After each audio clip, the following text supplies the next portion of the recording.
Hello, everybody. Ali Duzette here, and this is my video about the October 2024 eclipse and Rosh Hashanah, which starts today.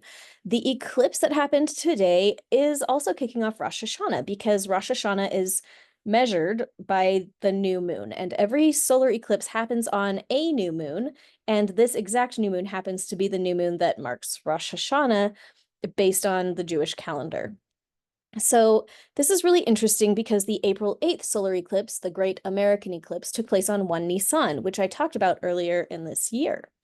So 1 Nisan is referred to in the Torah as the first month, and it's considered a sacred month because it contains Passover, but also Rosh Hashanah is considered the Jewish New Year. So we kind of have two different forms of reckoning in the Jewish calendar, but both of them this year have had the first day of the new year taking place with an eclipse. So we had 1 Nisan with an eclipse, and then we have this Rosh Hashanah having an eclipse. So that seems a little bit very significant to me. Now, Rosh Hashanah opens up its own portal of a kind. So I've been talking about how this window between two eclipses kind of opens up a whole bunch of spiritual activity for everybody because of how the sun and moon's movements during eclipse periods, they disrupt, excuse me, they disrupt the energy of the sun and the moon's relationships, and this actually really impacts the weather. If anybody's noticed any massive hurricane action or anything of that nature. But it also impacts the barometric pressure that we experience. I mean, like on an individual level, we have a different experience because of the atmospheric changes due to eclipse season. And so we just went through this eclipse portal. It just sealed itself up today, but Rosh Hashanah opens up another portal of a different kind. In the 10 days between Rosh Hashanah and Yom Kippur, it is said that the actions a person takes during that window can change God's judgments toward us from judgments into blessings. And when I read that, I did think of Saturn and how Saturn either makes us pay for what we have done or it pays us for what we have done. You know, are we going to have to pay for the bad stuff we've done, or do we get to receive the reward for what we have done? I mean, either way, we get rewarded for what we have done, right? And is the reward good or is it bad? And it really depends on us and how we show up. So it sounds like in Jewish tradition, this 10-day portal allows us to transmute the energy of our past mistakes from errors into blessings. So listen up. This felt very important to me when I read it. According to Jewish tradition, on Rosh Hashanah, God writes every person's fate for the coming year into the book of life, but he waits until Yom Kippur to seal the verdict. Okay, so today is the day that God's sitting there saying, well, I think Susie should, get a new house this year. I think, Ernie should get a new job this year. I think that whoever should lose their job, whatever. And he's like writing down our fate in the book of life. And just to be clear, I would say I feel a little agnostic about this exact lore. But I think it's a really intriguing concept, definitely worth exploring. Okay, so this process is described dramatically in the poem Unetana Tokef, which is recited on Rosh Hashanah and Yom Kippur. And it goes like this. A great shofar will be blown, and a still small voice will be heard. The angels will make haste and be seized with fear and trembling and will say, Behold the day of judgment. On Rosh Hashanah it is written, and on the Yom Kippur fast it is sealed. How many will pass, and how many will be created? Who will live, and who will die? Who in his time, and who not in his time? But repentance, prayer, and charity remove the evil of the decree. For you do not desire a person's death, but rather that he repent and live. Until the day of his death, you wait for him. If he repents, you accept him immediately. So this concept is that God is creating our fate. You know, he's deciding who will live, who will die, who will pass, who will be created, what's going to happen in everybody's lives, but he's going to change it. He'll change the fate for the people if they repent. And I love that. If he repents, you accept him immediately. So this concept is that our circumstances can change regarding our fates, and the choice is up to us. And are we going to choose to make ourselves right with our creator or not? And I mean, I think that that is true all the time. I mean, like, I believe in that. But what I'm not sure I believe is that these exact 10 days are like the days that you have to do it in. I kind of feel like God God accepts our repentance at any time.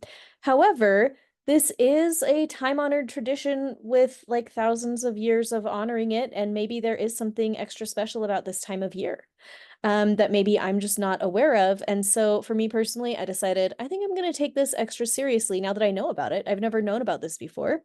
Is it worth finding out if doing extra repentance over 10 days can really make a huge difference in our lives?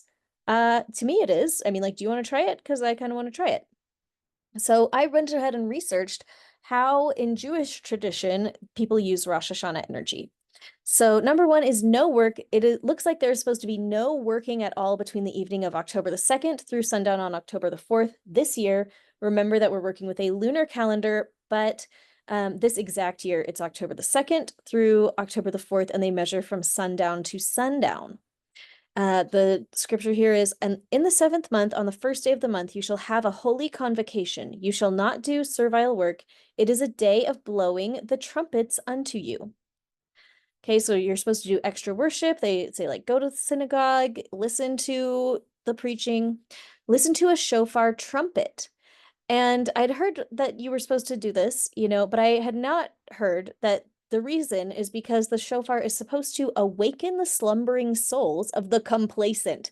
Oh my goodness. I feel like the people that watch my channel are not complacent people. Like, that's why you're hanging out with me, because we are like kind of more proactive people that are trying to get ahead of things in our lives. And that's why you and me hang out all the time. But I read that and I was like, oh boy, I can think of some people that I would love if they listened to a shofar. And frankly, I need to listen to a shofar.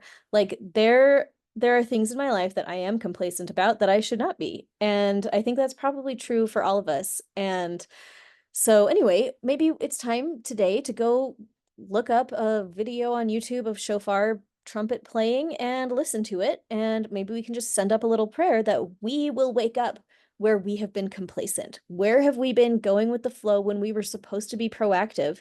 And how can we work with that energy?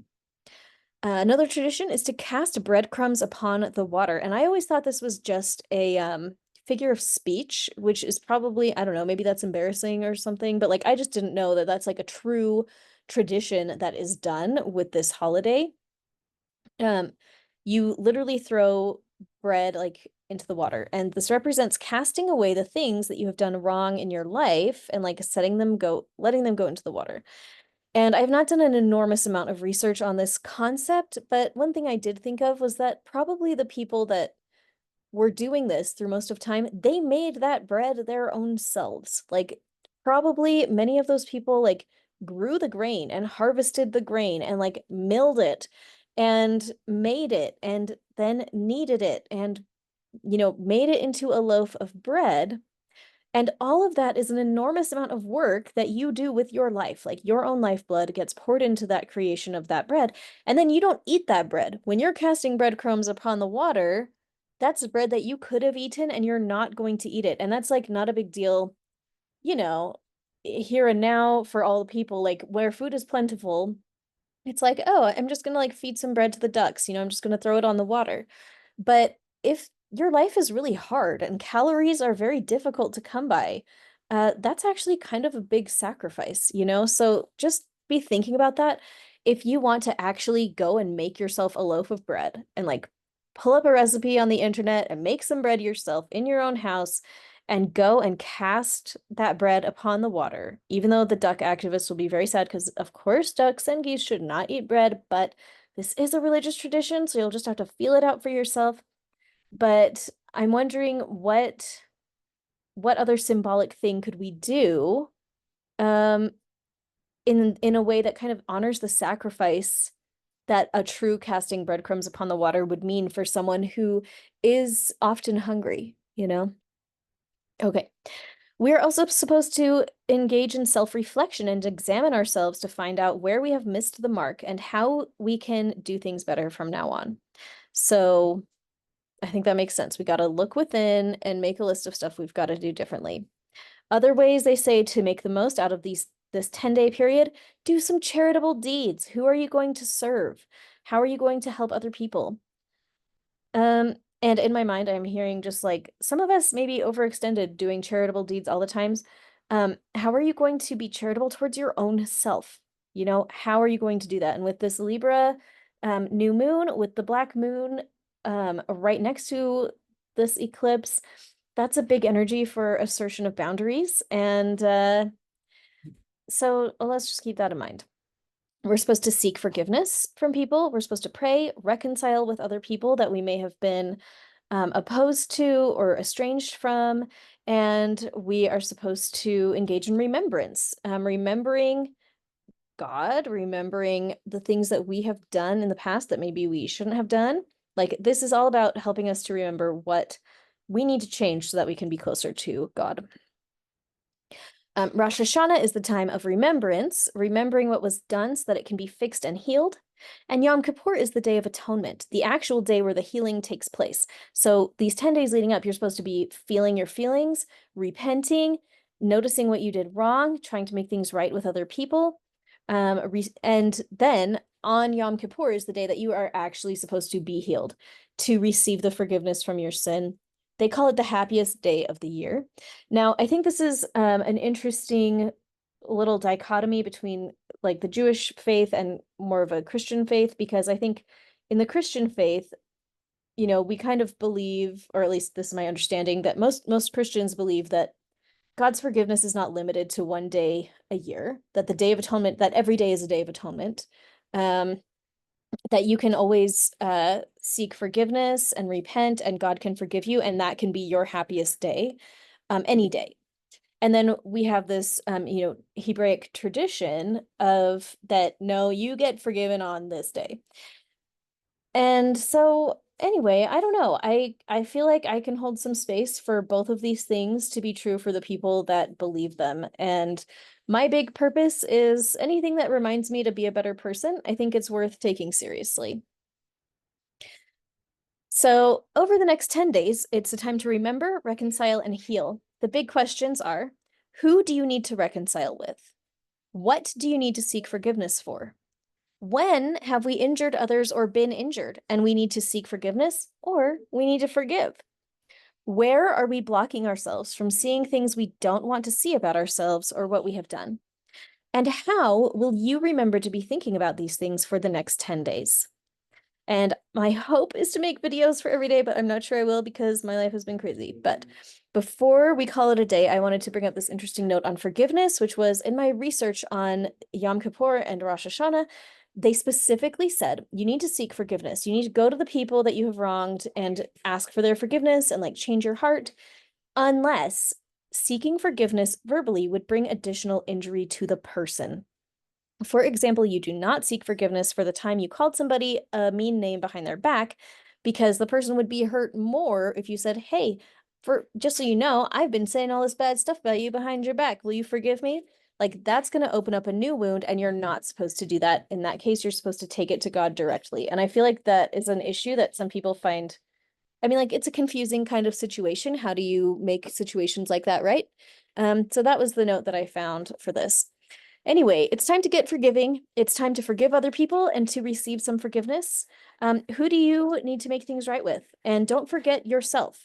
Have you made things right with your own self? Do you need to forgive yourself? Okay, thanks for hanging out. Don't forget to like and subscribe. Come hang out in my Facebook group, Intuitive Healing with Ali Dezette. Oh, and I have to go. Bye, guys.